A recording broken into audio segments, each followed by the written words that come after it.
नमस्कार, स्वागत है आप सभी का 5 के प्रहार में। मैं हूं आपके साथ हेमंत कुमार और आज का मुद्दा बारिश में खुली पोल तैयारियों में कितना झोल, क्योंकि मानसरोवर और शहर के कई इलाकों समेत भीतरी इलाकों में भी मानसून की एंट्री के साथ ही तेज बरसात का दौर आज देखा गया।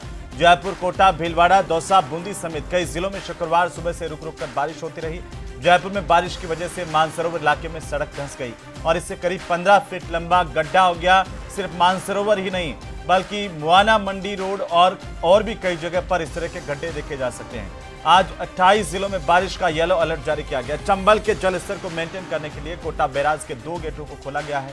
हर साल बारिश से निपटने के लिए बड़े बड़े दावे किए जाते हैं, लेकिन हर बार ये दावे बारिश आते ही धराशायी हो जाते हैं। आखिर ऐसा क्यों होता है? कब सिस्टम सही होगा? आज इसी पर करेंगे चर्चा। पहले रिपोर्ट देखिए। मॉनसून की एंट्री के साथ राजस्थान में बरसात का दौर।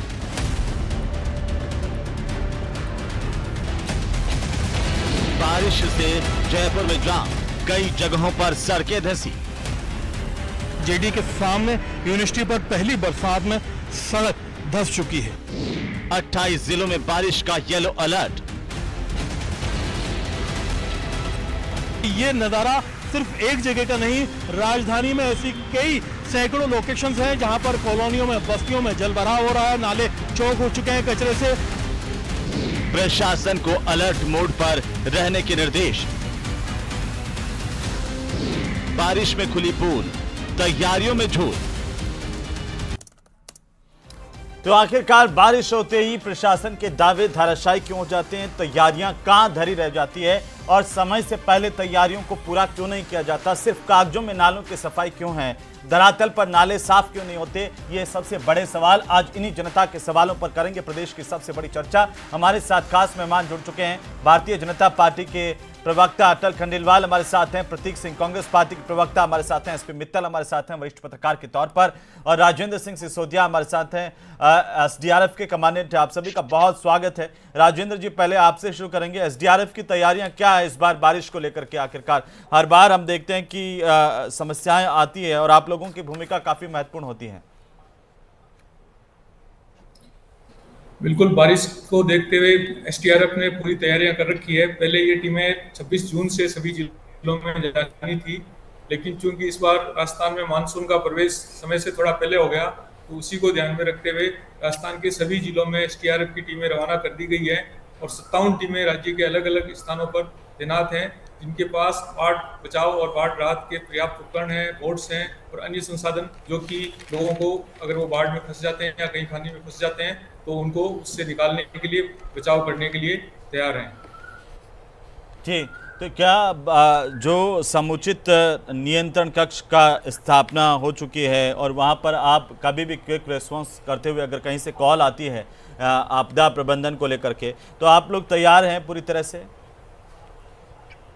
बिल्कुल, हमारा राज्य स्तरीय कंट्रोल रूम जो कि जयपुर में कार्यरत है, वो राउंड द क्लॉक 24/7 लगातार शिफ्टों में कार्यरत है और उसके नंबर सभी जिला कलेक्ट्रेट, जिला पुलिस अधीक्षक कार्यालय में भिजवा दिए गए हैं और आमजन को भी उसका नंबर उपलब्ध करवाया जा रहा है।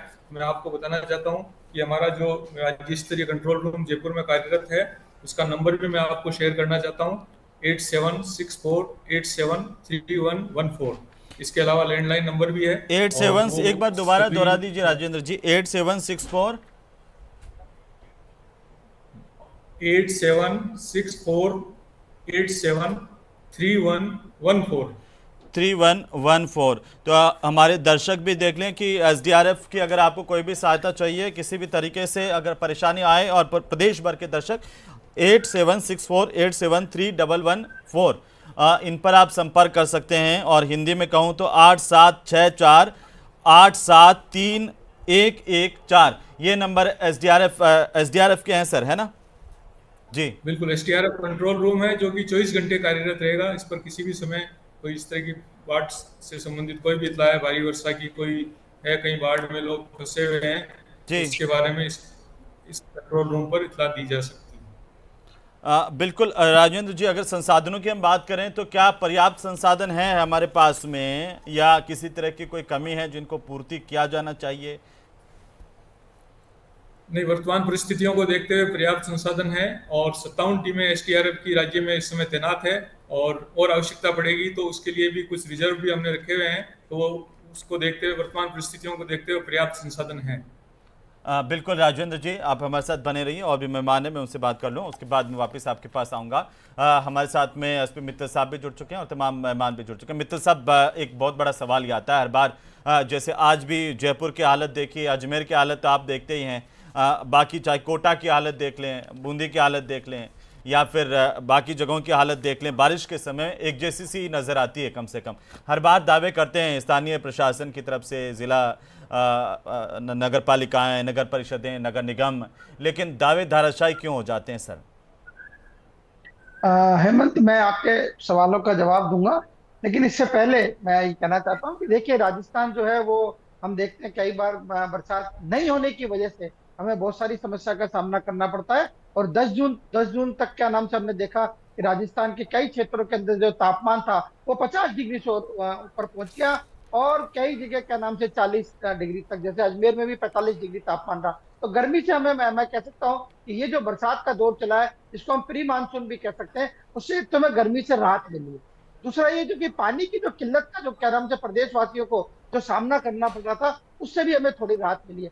मैं आपके जयपुर और अजमेर और टोंक जिले के जो लोग हैं, जो दर्शक देख रहे हैं, उन सबको एक बहुत महत्वपूर्ण जानकारी देना चाहता हूँ कि ये बीसलपुर जो बांध से जयपुर को भी पानी मिलता है, अजमेर को भी पानी मिलता है, टोंक को भी पानी मिलता है। करीब 1 करोड़ लोगों की रोज ये बीसलपुर बांध प्यास बुझाता है। और मैं ये खुशखबरी देना चाहता हूँ कि अभी क्या नाम से बांध में पानी की आवक शुरू हो गई है और 16 जून से लेकर आज तक जो बांध का जल स्तर है 312.50 मीटर का बना हुआ है। यानी जो बांध से पानी लिया जा रहा है और जो वाष्पीकरण हो रहा है, उसके बावजूद पानी का जल यथावत है। उससे जाहिर होता है कि जो मानसून की जो बरसात है उससे बीसलपुर बांध में पानी आना शुरू हो गया।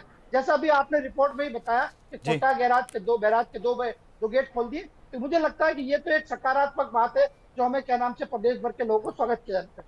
अब जहां तक आपका सवाल है, देखिए हर बार होता है, ये कोई भारतीय जनता पार्टी की या कांग्रेस की बात नहीं है। हर बार क्या नाम से बरसात के अंदर शहरी क्षेत्रों के अंदर यही स्थिति रहती है, चाहे वो जयपुर के ले ले, चाहे जयपुर के ले ले, कोटा के ले ले, अजमेर के ले ले, सब जगह की होता ही है कि बरसात से पहले स्थानीय निकायों को जो काम करना होना चाहिए था वो काम नहीं किए जाते। नालों की जिस प्रकार सफाई की जानी चाहती है, सफाई नहीं होती। और थोड़ी सी बरसात, देखिए हेमंत, अभी तो बरसात शुरू नहीं हुई है, अभी तो प्री मानसून की बरसात है, वो थोड़ी बरसात है। इस बरसात के अंदर जल जमाव का ये हाल है। जब तेज बारिश होगी, जब मानसून पूरे समाप्त पर होगा, तब शहरी क्षेत्रों का क्या हाल होगा, इसका अंदाजा लगाए। पूरी तरह जो स्थानीय निकाय है वो इसके जिम्मेदार है, सरकार की अनदेखी इसकी जिम्मेदार है। सरकार चाहे कोई भी हो, चाहे भारतीय जनता पार्टी की सरकार हो, चाहे कांग्रेस की सरकार हो, हर सरकार के अंदर बरसात का मित्तल साहब, दोनों ही बातें हैं। एक तो राजस्थान जैसा प्रदेश है जहां पर पानी की कमी है, हम वाटर मैनेजमेंट नहीं कर पा रहे हैं, दावे बड़े बड़े होते हैं।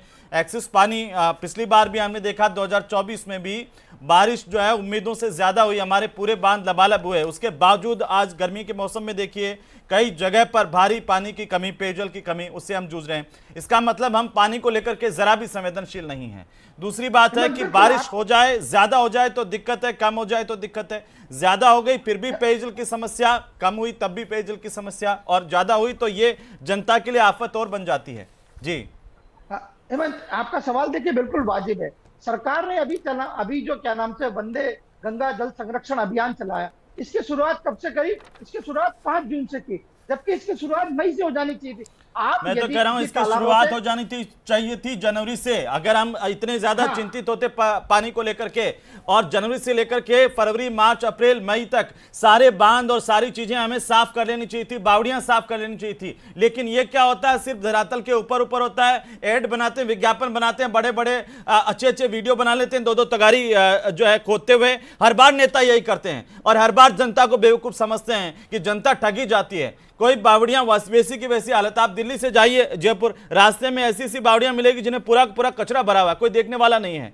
तो पुराने संसाधनों का हमने क्या हाल कर दिया है, और इसको लेकर के बस सिर्फ दावे होते हैं। हमारे साथ हैं बीजेपी के प्रवक्ता खंडेलवाल साहब, बताइए ये हाल क्यों है? देखिए हेमंत जी, ऐसा है कि पहले से निर्देश आपने एसडीआरएफ टीम से सुना, आप ही ने अभी अभी कमांडेंट साहब से सुना कि वो पूरी तरह से 24/7 निर्देशित हैं और उन्होंने टीम पूरी बना रखी है, सब जिले जहाँ जो हैं उनमें भेज दी गई है।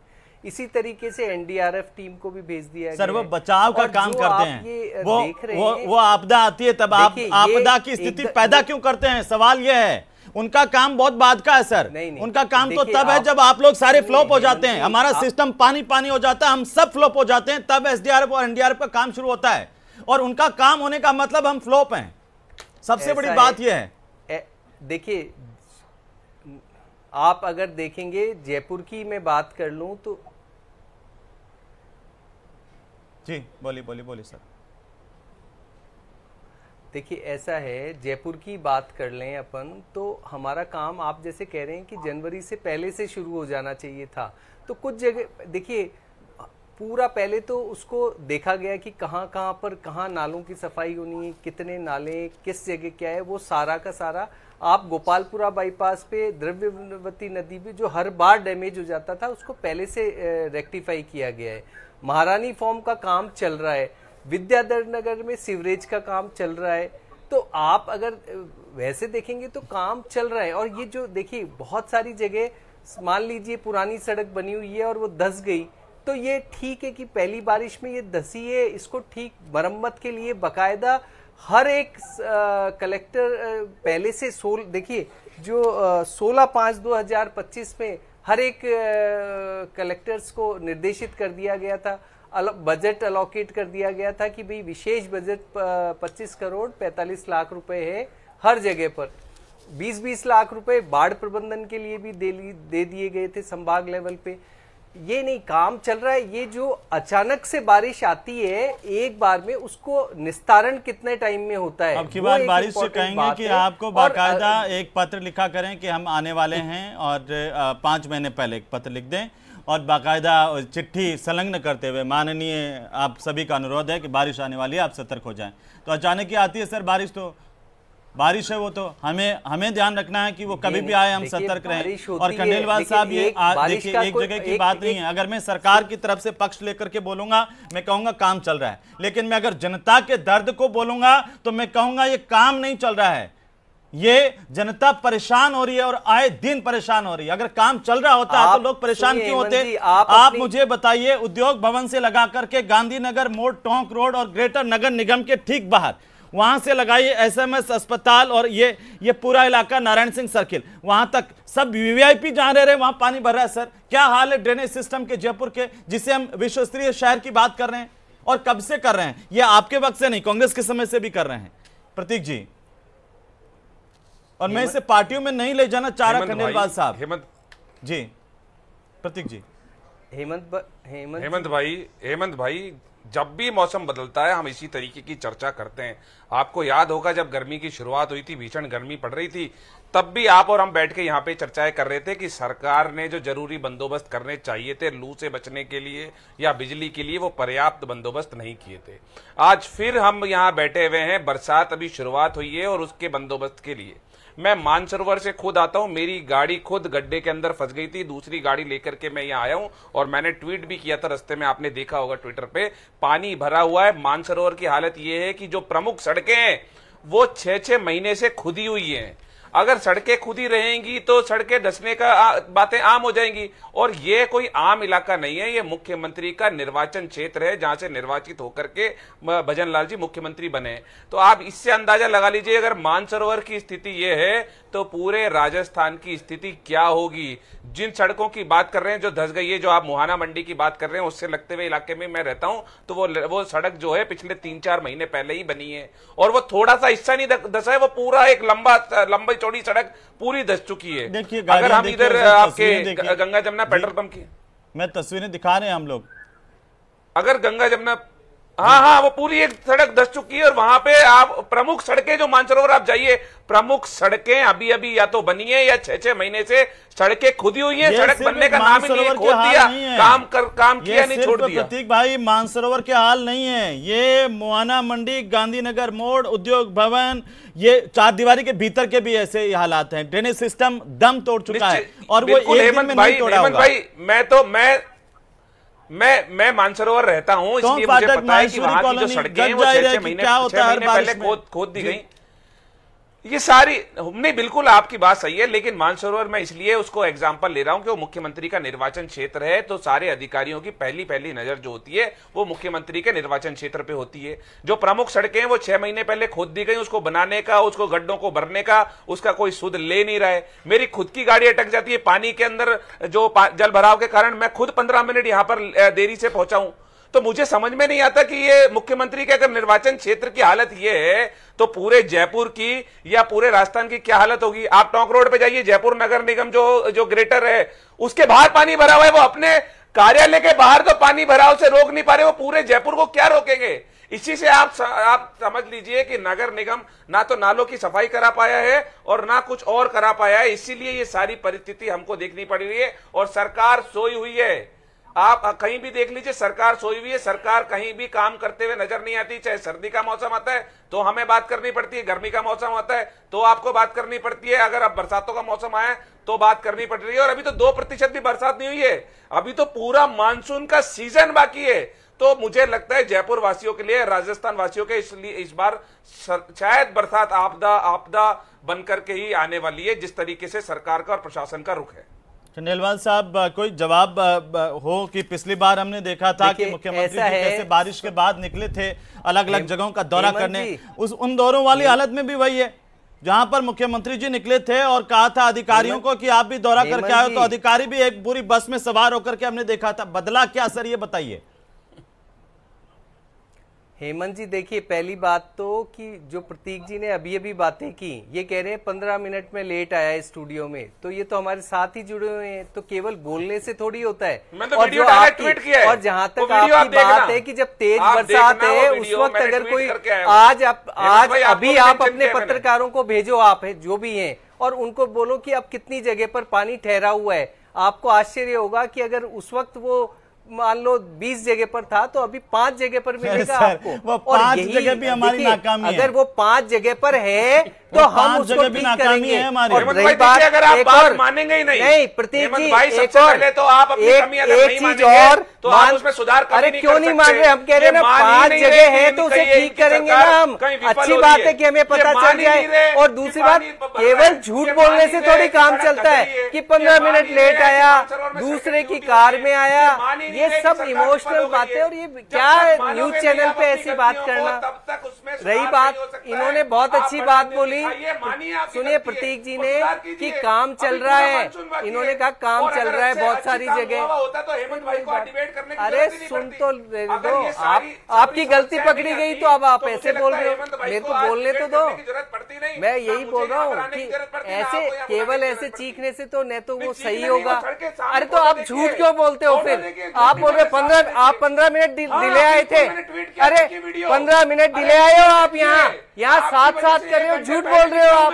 तो झूठ, अच्छा चलो छोड़ो, हमारा ये विषय भी नहीं है, हमारा विषय नहीं है। विषय ये है, इन्होंने खुद ने कहा कि नई सड़क बनी है, और इन्होंने दूसरी बात कही कि बहुत सारी जगह काम चल रहा है। ये 2 अच्छी बातें की। देखिए हेमंत भाई सुनिए, अब डेटा के साथ देखो, मैं बता देता हूँ नालों की संख्या जो साफ सफाई हुई है। मुरलीपुरा में 55 में से 53 नालों की साफ सफाई हो चुकी है। मानसरोवर जो ये बोल रहे हैं 67 में से 65 जगह पर ये काम हो चुका है।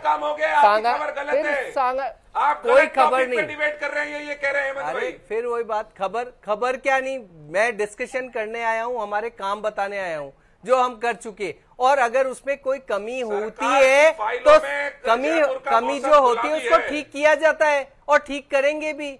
और रही बात कि इंस्टेंट अगर बहुत तेजी से कोई बारिश आ जाती है, उसका निस्तारण में कितना समय निकला, नहीं राजस्थान की गलती है जो इनको वोट देके बस ऐसे ही बोले जाओगे तो उससे काम थोड़ी होगा। काम तो करने से होगा कि पहले से हम हर एक कलेक्टर है, अरे कलेक्टर्स ने जितने भी उपखंड अधिकारी है उन सबको साफ सफाई के सारे निर्देश दे दिए थे। और उसकी अगर आप डेट वाइज भी देखें तो 9/6/2025 को ये निर्देशित कर दिया था उपखंड में कि हर जगह पर नालों की साफ सफाई मरम्मत का काम, कहीं पर गड्ढों को जो है उन्हें भरने का काम, ये और मकान निर्माण, यदि कोई वहां पर किसी भी तरीके की कोई वो पाया जाता है मलबा वगैरह, उसका निस्तारण करें।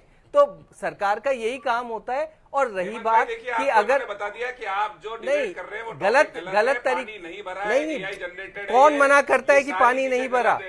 कोई नहीं मना कर रहा कि पानी नहीं भरा, लेकिन ये है कि जो आप इंस्टेंटली बोल रहे हो कि 20 जगह पर है, वो अभी जाकर देखो। ठीक है सर, आपने बताया ये डेटा है, और ये डेटा हकीकत में अगर हकीकत में भी अगर सफाई हो जाती, कागजों से निकल करके सफाई अभियान चल जाता तो जनता को परेशान। मैं मित्तल साहब, इतना सही सवाल है, ये व्यवस्थाएं सुधरेगी कैसे? क्या हम हर बार ऐसे डिबेट कर लेंगे, हर बार डेटा रख देंगे और लेकिन परेशानी तो देखिए जनता की, ये सुधरेगी कैसे? किन अधिकारियों पर आपने कार्रवाई की जिन्होंने 2 नाले भी बिना सफाई के छोड़े? कौन जिम्मेदार थे?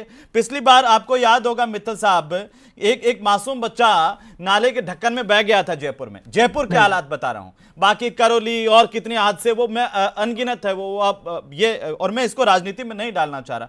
5 साल पहले करतारपुरा नाले में जयपुर में पूरी कार बह गई, कार सवार आदमी का पता चला 4 दिन बाद उसकी डेड बॉडी मिली। ये कौन जिम्मेदार है और किन पर, आखिर इन लोगों पर कार्रवाई क्यों नहीं होती है? किसी की भी सरकार। देखिए हेमंत, अभी अटल खंडेलवाल साहब ने बताया कि सरकार ने आदेश जारी कर दिया, कलेक्टर ने जारी कर दिया। ये देखिए, ये ऐसे आदेश जो हैं वो हर सरकार में जारी होते हैं। मुख्यमंत्री, मुख्य सचिव आदेश जारी करते हैं, फिर कलेक्टर जारी करते हैं, फिर एसडीएम जारी करते हैं, फिर तहसीलदार जारी करते हैं, सारे आदेश जारी होते हैं, इसमें कोई दो राय नहीं है। लेकिन कोई देखने वाला है कि इन आदेशों की क्रियान्वित हुई है या नहीं हुई है?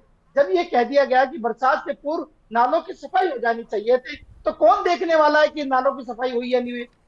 जैसे सड़क की बात आती है हेमंत, आप अभी प्रदेश भर में उठा के देख लो, कई जगह सड़क बनाने का काम अभी भी जारी है। हमारे अजमेर में अभी भी सड़क बन रही है। सवाल उठता है कि क्या ये काम बरसात से पहले नहीं हो जाने चाहिए थे? नहीं होते। चाहे क्या नाम से प्रतीक जी कुछ भी कहे, जो स्थिति अभी की है वो स्थिति कांग्रेस के शासन में थी, क्योंकि इस सरकार को जो चलाते हैं वो अफसरशाही चलाती है, और अफसरशाही का डर्रा नहीं। मित्तल साहब, हम कांग्रेस से कब तक ये कहते रहेंगे इनकी स्थिति थी वही है? अरे अब सुधरेगी कब? मेरा सवाल यह है कि सुधर क्यों नहीं रही है? बिल्कुल हेमंत, सुधरनी चाहिए।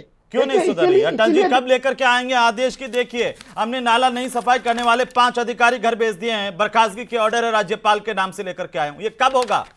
कब कहेंगे कि जयपुर की जनता, बाहर करौली की जनता, धौलपुर की जनता, उदयपुर, कोटा, बूंदी की जनता परेशान हुई, वहां के ईओ को हटा दिया गया जहां नगरपालिका के ईओ ढंग से काम नहीं कर रहे थे। ये कब कहेंगे सर?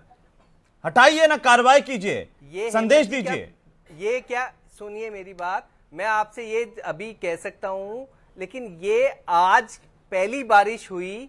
अब इस बारिश में जहां जहां कोई अवरोध आया है तभी तो कहेंगे कि आपने सभी जगह अवरोध आए हैं, या उससे पहले? ये अवरोध ऐसी चीज है जो हर जगह आ रहे हैं, हम देख नहीं पा रहे। प्रतीक जी कुछ कहना चाह रहे हैं, बोलिए छोटा संक्षेप में। तो ये अवरोध आने पे ही तो पता चलेगा कि किस जगह पे अवरोध आया और इसमें किसकी समीक्षा होगी। बात ये है कि उसके बाद इसकी समीक्षा होगी। और नहीं सर, अगर आज के बाद कोई प्रॉब्लम आएगी तो तुरंत 1 घंटे के अंदर अधिकारी के खिलाफ कार्रवाई होगी, ये बोल जाए। ऐसा तक जो हो गया, चलिए अब उसको तो सही कर नहीं सकते, लेकिन आगे के लिए तो सही कर सकते हैं। तो आज ये बोल करके जाए। क्या बोलना है बताइए, मैं बोलता हूँ। ऐसी परिस्थिति आई तो अधिकारी को 1 घंटे के अंदर हटा दिया जाएगा। ये जो जिम्मेदार मंत्री है, जो जिम्मेदार विधायक है, उनके खिलाफ कार्रवाई की जाएगी, बोल करके जाए। देखिए, मैं आगे ये प्रॉब्लम नहीं आनी। हाँ तो सुन तो लो प्रतीक जी, सुनो तो सही। मैं यहाँ पर ये बोल के जा रहा हूँ कि इसकी बकायदा समीक्षा की जाएगी। आज भी कहाँ होगा, और उसके मैं यही बोल रहा हूँ, हमारे यहाँ ऑटोक्रेटिक सरकार नहीं है, हमारे यहाँ डेमोक्रेसी है। डेमोक्रेसी है, तभी तो जानू साहब जो प्रवक्ता हैं उनको आज आपने नोटिस दे दिया है। क्या है, अच्छी खासी डेमोक्रेसी है। अगर आप 5 अधिकारियों को नोटिस देते तो मानते। जानू जी जो सीधे सज्जन आदमी जो कुछ भी बोले नोटिस दे दो। ऐसे नहीं होता है कि पहली बरसात हुई है तो पता चला ना कि कहाँ क्या सड़क धसी है, तो उसका जिम्मेदार कौन? सर मैं कह रहा हूँ पता चला नहीं था क्या? पिछली बार मुख्यमंत्री जी बाकायदा देख कर के आए थे, ये और जहाँ तक आप बोल रहे हो उसके बाद अधिकारी बस लेके निकले थे, लेकिन इस बार वही हालत क्यों है सर? के अंदर कराना नाले का काम महारानी फॉर्म में कर रहे हैं ना नाले का काम। अरे सर कर रहे नहीं होता है, करके बरसात से पहले दिखा देते हैं कि हमने बदल के दिखा दी सूरत, देखिए ये हमारा विश्व स्तरीय शहर है जयपुर। आप ये कहते बोलिए कि कांग्रेस के राज में ये था, आज की तस्वीर ये है, ये तो हमें खुशी होती सर। 100 करोड़ रुपए आईफा में खर्च कर दिए आप। ये 100 करोड़ रुपए अगर सड़कों पे खर्च करते आईफा की जगह, नाच गाने की जगह, तो आज जयपुर की परिस्थिति आप देखते क्या होती। देखिए ये जिस तरीके से बोल रहे हैं तो इन प्रतीक जी से राजेंद्र जी की प्रशंसा करना चाहता हूँ इस मामले में। एसडीआरएफ अच्छा काम कर रही है और ये काम करने का मौका जो हमारा सिस्टम एसडीआरएफ को देता है, एनडीआरएफ को देता है, मैं उम्मीद तो करता हूं कि नहीं दे ऐसा मौका, सिस्टम सुधर जाए ताकि एसडीआरएफ और एनडीआरएफ की जरूरत नहीं पड़े। फिर भी प्रकृति अगर ज्यादा मेहरबान होती है तब भी आप अच्छा काम कर रहे हैं राजेंद्र जी। मैंने खुद फोन करके आपके इस नंबर पर पता किया, वहां पर कॉल उठ भी रहा है और बता भी रहे हैं कि हाँ सर जय हिंद बोलिए, हम कंट्रोल रूम से बोल रहे हैं। तो बहुत सारी शुभकामनाएं आपको और कि लोगों की आप जान बचाते हैं, और आप सभी मेहमानों का बहुत शुक्रिया चर्चा में जुड़ने के लिए। कुल मिलाकर के सबसे बड़ा सवाल बरकरार है, ये सिस्टम सुधरेगा कब और इस सिस्टम को सुधारेगा कौन। उम्मीद की जानी चाहिए कि सरकार संवेदनशीलता के साथ, गंभीरता के साथ इसे देखेगी कि बारिश में किसी की मौत पानी की जो ड्रेनेज सिस्टम है उसकी जिस तरह के खराब हालात हैं उनकी वजह से नहीं हो, ये सुनिश्चित किया जाना चाहिए।